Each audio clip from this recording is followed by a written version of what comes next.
Waalaikumsalam warahmatullahi wabarakatuh. Selamat sore dan salam sehat selalu kita semua. Pada sore hari ini kita akan menyimak presentasi dari beberapa dua kelompok, dan kelompok yang akan presentasi hari ini hanya satu orang karena dua orang lagi anggotanya yang di rumah sakit. Kepada Chandra kami persilakan untuk mempresentasikan pendapat PJDL berbasis psikometrik dengan judul penerapan uji T-square untuk menganalisis pengaruh gender pada pilihan lulus uji tahun 2024. Pada Chandra, silakan. Perkenalkan, nama saya Sinta Jaya. Saya berasal dari kelompok 9, mewakili dari teman-teman kelompok saya yang bisa hadir pada siang hari ini. Izin dari saya untuk PJDL kami, di sini kami mengambil judul penerapan uji T-square untuk menganalisis presentasikan tentang progres PJDL. Di sini kami mengambil judul yaitu perbandingan metode A5 dan fungsi transfer dalam peramalan nilai ekspor bahan bakar mineral di Provinsi Jambi.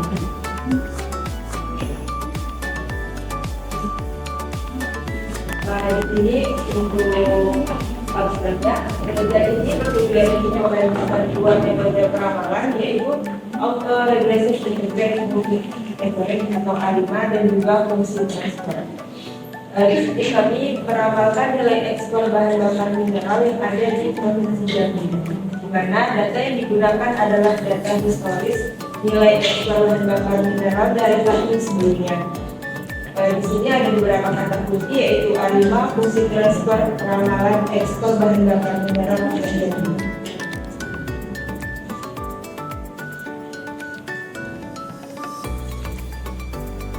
Selanjutnya, untuk pendahuluan di sini batu bara ini sendiri merupakan sumber energi terpenting yang banyak dimanfaatkan untuk membangkit listrik, bahkan hampir karena konsumsi batu bara domestik dimanfaatkan sebagai bahan bakar pembangkit listrik. Di sini kami mengutip dari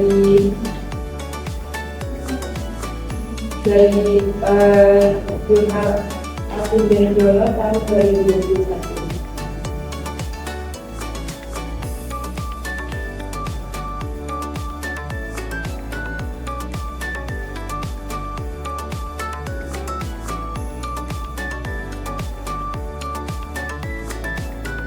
Selanjutnya untuk tinjauan pustaka, di sini tendensi atau rumusan waktu adalah suatu analisis di mana kita berusaha untuk menggambarkan pola perkembangan penjualan dari catatan penjualan pada runtuh waktu yang telah lewat untuk dapat memperoleh besar itunya tingkat perkembangan penjualan tahunan.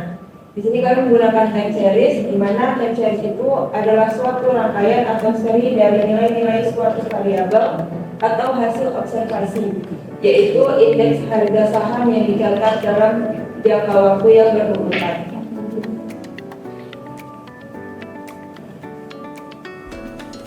Selanjutnya, di sini karena tadi kata kuncinya itu tentang peramalan. Peramalan itu sendiri atau forecasting merupakan perkiraan mengenai sesuatu yang belum terjadi. Peramalan juga didefinisikan sebagai seni atau ilmu untuk memperkirakan kejadian yang akan terjadi di masa depan. Bahan bakar mineral di Provinsi Jambi, di mana data ini mencakup bahan bakar mineral di Jambi yang diuraikan berdasarkan bulan Juli tahun 2024, mana data ini sudah rilis pada tanggal 2 September tahun 2024 minggu kemarin. Pengumpulan data ini dilakukan untuk menganalisis nilai ekspor menggunakan A5 dan juga fungsi transfer. Mungkin hanya ini progres dari kelompok kami. Mungkin ada tanggapan dari atau ini.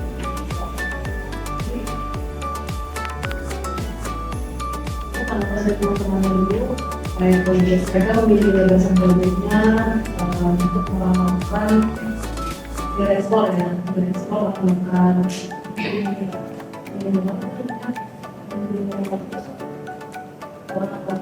menggunakan A5 dan fungsi transfer. Kalau ini kalau menggunakan fungsi masih perlu banyak tapi karena di progres di pemerintah dan sudah ada efisiensi. Nanti lagi kita webinar di bagian kemudian jadi ibu kalau kita bimbingan kemudian kampus masih bimbingan dari teman-temannya ada ini tanggapan.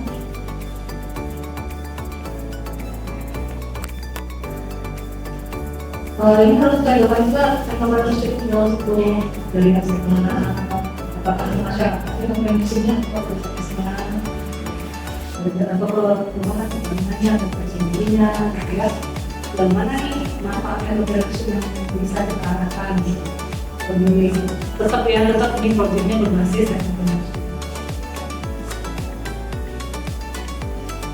Ada dari teman-teman? Ibu tunjuk ya, ibu tunjuk pengeluaran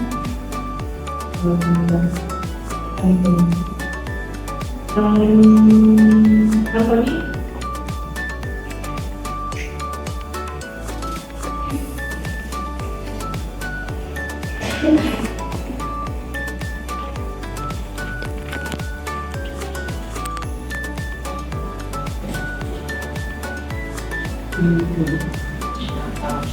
Kenapa butuh tidur terus?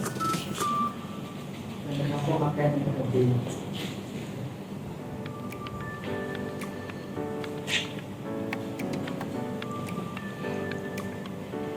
Alasan kenapa kami mengambil judul tersebut, jadi kan kita tuh tahu kalau misalnya di dalam itu bukan berat belakang yang itu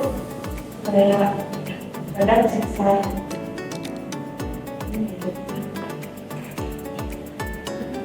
Berarti yang sudah dilakukan itu orangnya adalah masyarakat. Baiklah, saya akan menjawab pertanyaan dari saudara Budian. Di mana tadi kan katanya matris berbagai organisasi bisa diimplementasikan pada kasus kami. Di mana di sini terlihat PXT kelas 1 itu merupakan jumlah pengguna platform setelah perpindahan pada saat ini, dan XT sama dengan ini itu merupakan jumlah pengguna sebelumnya pada berapa di kampus sebelum berpindah.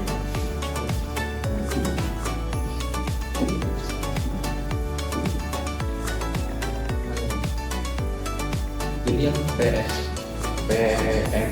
21 sama dengan J itu yang sekarang itu, terus yang dengan syarat sebelumnya. Iya, yang sekarang sebelumnya. Apakah sudah siap? Baik, apakah ada pertanyaan lagi dari teman-teman atau dari mungkin sudah tidak ada lagi pertanyaan untuk kelompok 1. Mungkin cukup sekian. Lebih dan kurang kami mohon maaf. Kami tutup. Assalamualaikum warahmatullahi wabarakatuh.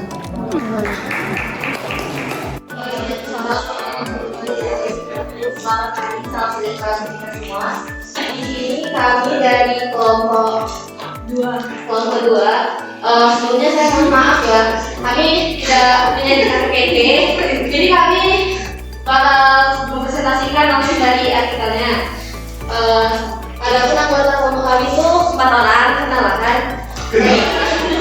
Saya Fikla Iwa dan kami 23, rekan saya Dinda Binia dan Ibu Yohana dan ini dan Asya dan ini dengan saya. Baiklah, ini judulnya yaitu optimasi biaya minimum pengiriman barang dengan layanan DMC Express dari seluruh provinsi di Pulau Jawa ke Provinsi Jambi menggunakan algoritma DISCA. Maaf, Dona. Ini pertama kali akan dijelaskan oleh Yohana.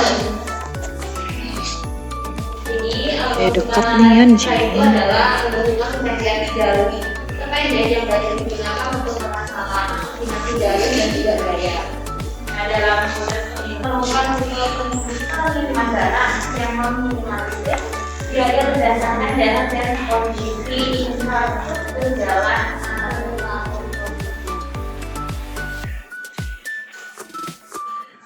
Adapun metode yang digunakan dalam penelitian ini melibatkan penerapan algoritma DISCA untuk menentukan rute pengiriman barang dengan biaya minimum dari seluruh provinsi Pulau Jawa ke Provinsi Jambi menggunakan data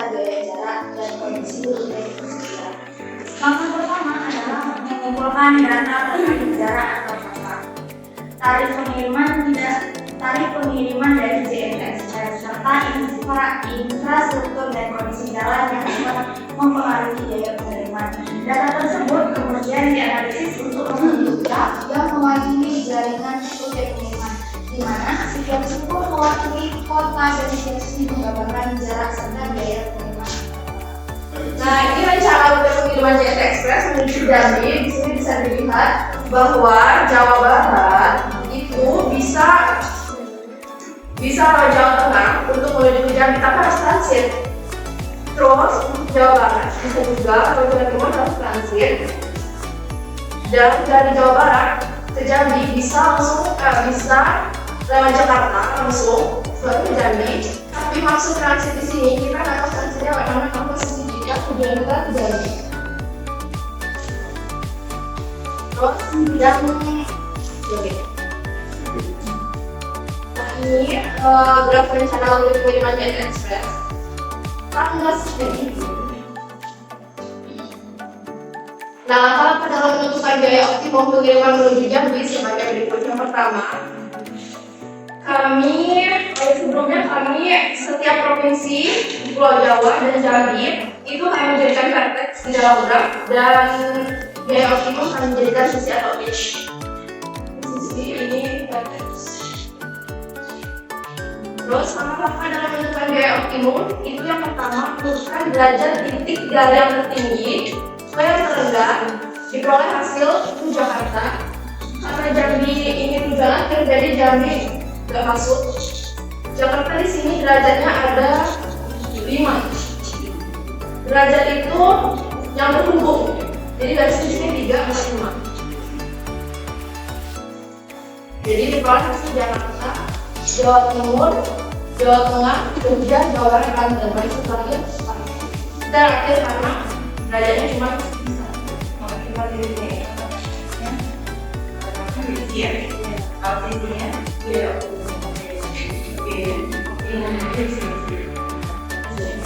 Itu tujuan.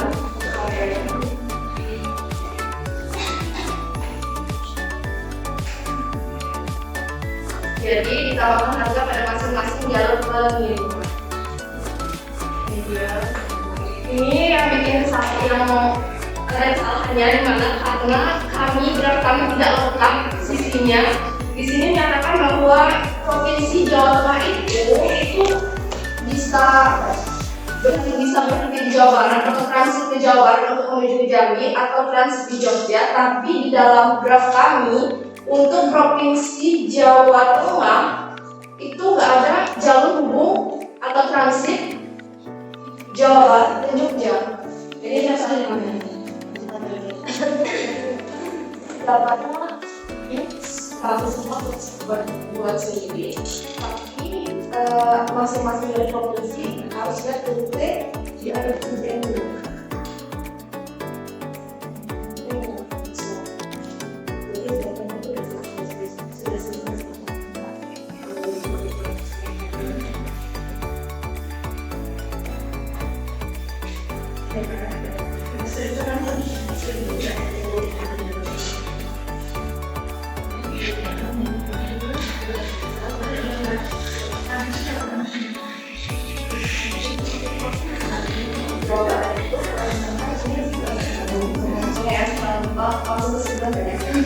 Misalnya contohnya dari Jawa Barat, Bandung, kirim barang menuju ke Jambi. Itu kalau karena kasus kita biaya optimum, jadi nggak bisa Jawa Barat itu langsung ke Jambi karena biayanya lebih besar, yaitu 27.000. Jadi Jawa Barat itu harus transit ke Jakarta, baru dari Jakarta menuju ke Jambi.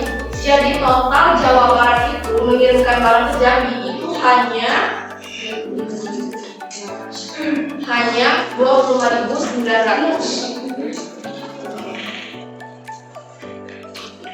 Jadi harus transit dulu, nggak bisa langsung ke Jambi. Memang ada rutenya langsung ke Jambi, tapi biayanya mahal.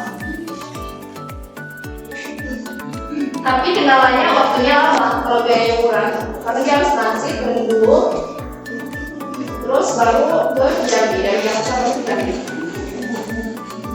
Kalau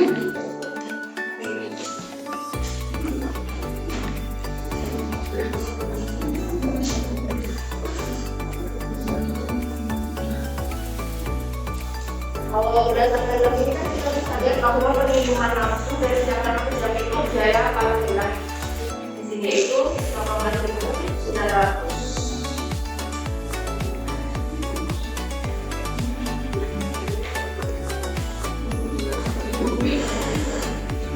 Ada yang mau ditanya?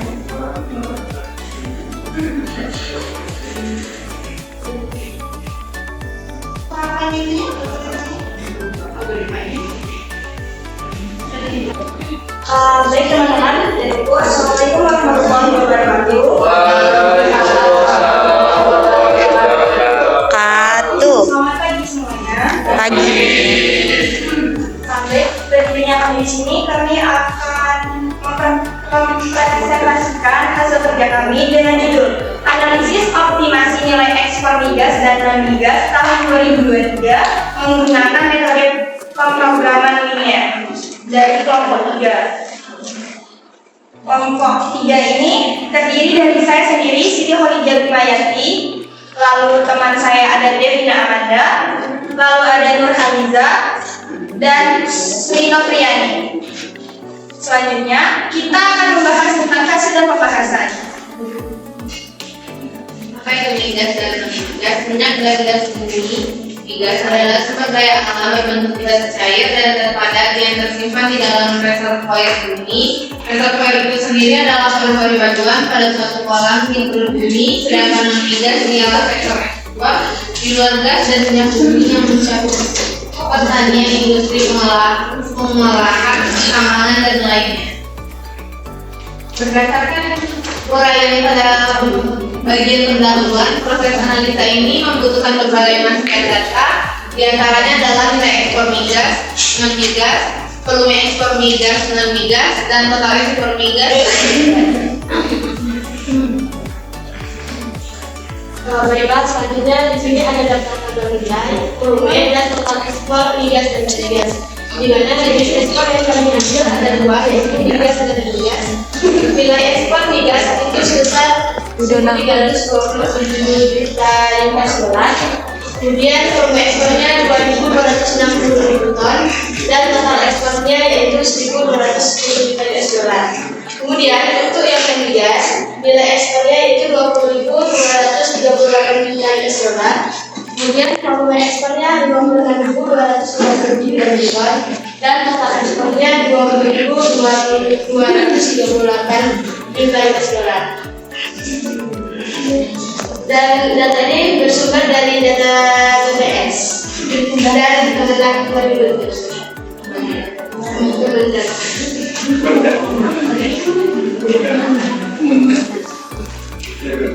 Dari data yang kami ambil tadi, berikut ini merupakan persamaan dari variabel keputusan, fungsi tujuan, dan fungsi kendala. Di mana variabel keputusan yang pertama yaitu X1 nya migas, kemudian X2 nya non-migas. Dan fungsi tujuan yang kami dapatkan yaitu di mana Z maksimal sama dengan 1.327 X1 ditambah 20.238 X2. Selanjutnya, fungsi kendala didapat dari data tadi volume ekspor migas dan non-migas yaitu 2.260 X1 ditambah 56.223 X2 kecil sama 701.798. Total ekspor migas dan non-migas ini kendala kedua 1.210 X1 ditambah 20.238 X2 kecil sama dengan 257.371.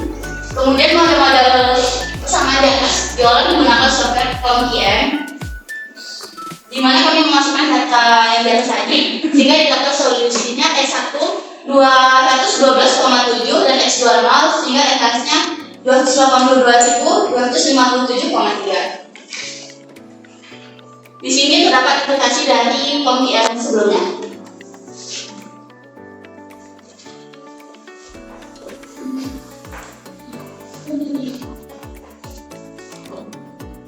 Yang pertama, berdasarkan hasil pengolahan data, proyek jumlah ekspor ekspor migas dan migas yang harus dieksporkan sesuai dengan fungsi objektif dan max sama dengan 1.327 S1 ditambah 20.238 S2, di mana didapat migas atau S1 tadi 212,7 ekivalen dengan 213 juta ton. Yang kedua non migas itu didapat hasilnya S2 itu 0.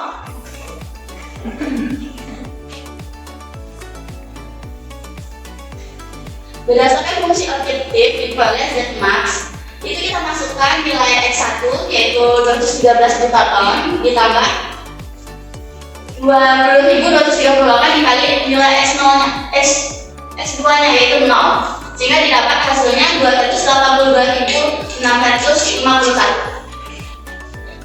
Dan nilai diketahui bahwa pendapatan maksimum nilai ekspor migas dan non migas akan diperoleh dengan memaksimalkan volume yang ada untuk mengekspor migas dan non migas hingga diperoleh jumlah ekspor migas dan non migas sebanyak 213 juta ton. Berdasarkan nilai maksimum diketahui bahwa nilai maksimum yang dapat diperoleh dari hasil ekspor migas dan non migas adalah sebesar 282.651 juta US$.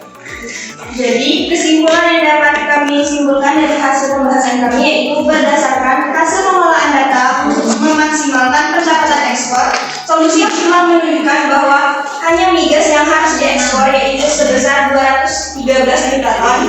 Tidak ada ekspor non migas yang dibutuhkan untuk mencapai pendapatan maksimum. Pendapatan maksimum yang dapat diperoleh dari ekspor migas adalah 282.651 juta US$. Sedangkan non migas tidak memberikan kontribusi dalam kondisi itu. Kesimpulannya, migas adalah satu-satunya komoditas yang perlu diekspor untuk mencapai pendapatan maksimal, sementara ekspor non migas tidak memberikan manfaat tambahan. Demikian presentasi dari kelompok kami.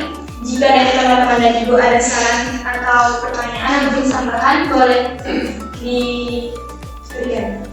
Oke, ya ada. Ya, izin bertanya kepada kelompok yang menjelaskan presentasi. Boleh dijelaskan kalau memang pembentukan fungsi dari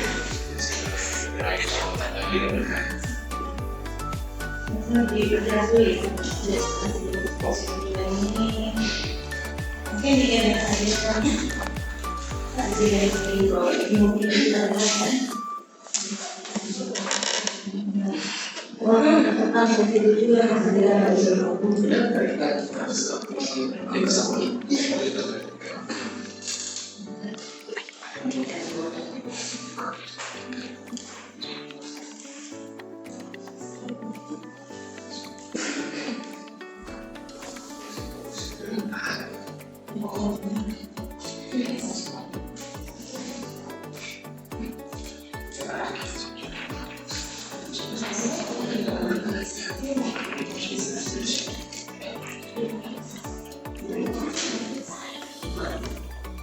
Di sini X1-nya itu dari migas kayak ini, terus S2-nya non migas yang ini didapati dari nilai ekspor di sini karena kami mau melihat nilai ekspor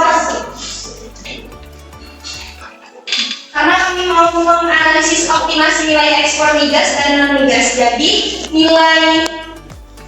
nilai fungsi tujuan kami itu diambil dari nilai ekspornya. Gitu. Terus selanjutnya fungsi kendalanya itu diambil dari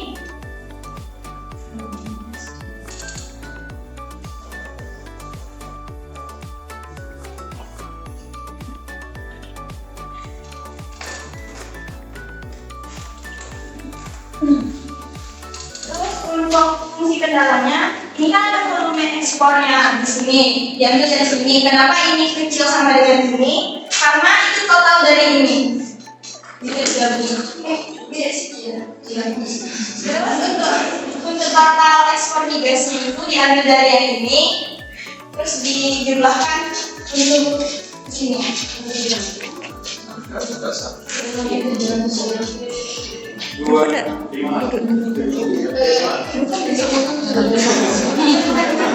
Oh, ini data itu hasil pembulatan itu nak Bu, dari hasil DBS. Oh, berarti itu tadi Di sini ada lagi jenis-jenisnya, tapi kami hanya fokus ke migas dan non-migas. Di mana total migas itu didapat dari penjumlahan migas 1 tahun Januari sampai Desember kami jumlahin dan kami bulatkan, serta untuk non-migasnya juga penjumlahan dari Januari sampai Desember.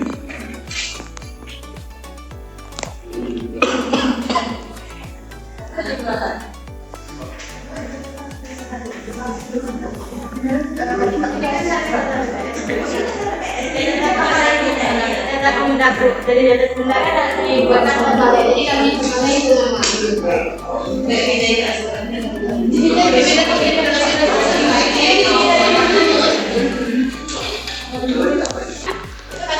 kami ngambil nilai kata-kata. Karena sekarang ada 12 bulan, jadi kami ngambil kata-kata di sebulan. Nah, jadi kan saya itu tahun ini kan belum masih ada bulan yang kosong. Saya belum sampai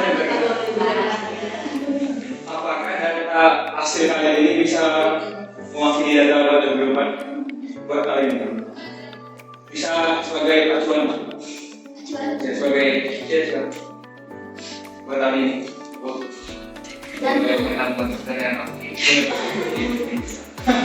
Tipis-tipis. Kita tahu negara Indonesia nggak tahu sebelumnya. Ini kan kalau Indonesia mengekspor gas, itu kan kita memperoleh keuntungan yang maksimal. Nah, kenapa perusahaan ini tidak mengekspor gas saja? Kenapa dia mengekspor migas? Sedang mengekspor migas itu keuntungannya maksimal.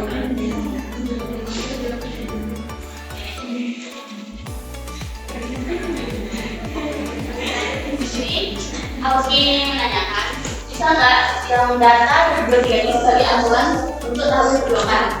Itu belum bisa kami pastikan, karena setiap tahun itu beda-beda nilainya. Jangan setiap tahun, per bulan aja beda-beda nilai migas dan non migasnya, maupun nilai volume ataupun lokasi. Jadi belum bisa disebut.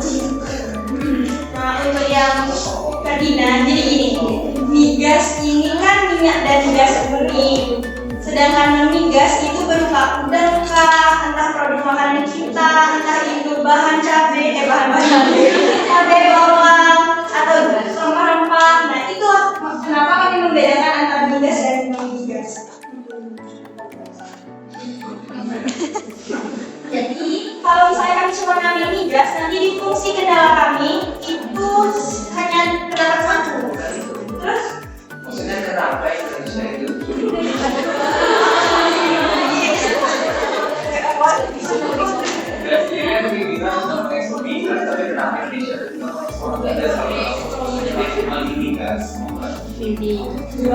Kan ini kan datanya dari BPS kan tadi. Nah, kami juga tidak mengetahui kenapa alasannya begitu. Karena ini kan kami kan cuma menganalisa, ini hasil analisa dari kami. Jadi hasil dari analisa kami supaya keuntungannya maksimal itu di migas, bukan di non-migas.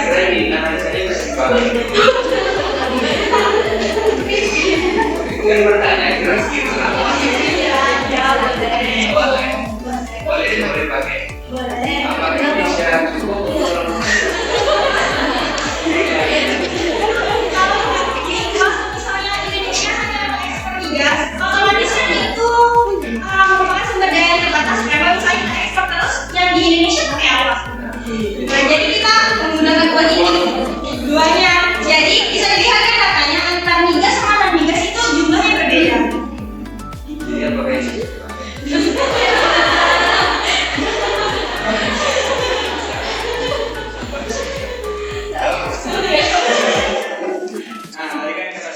Iya.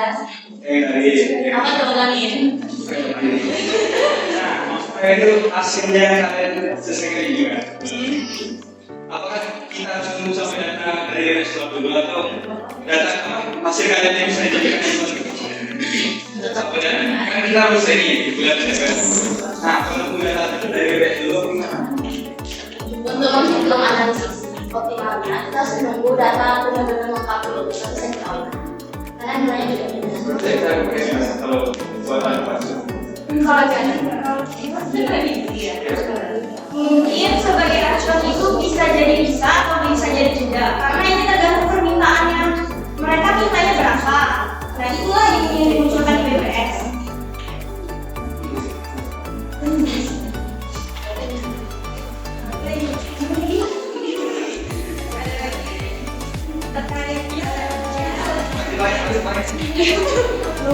Boleh lihat judulnya.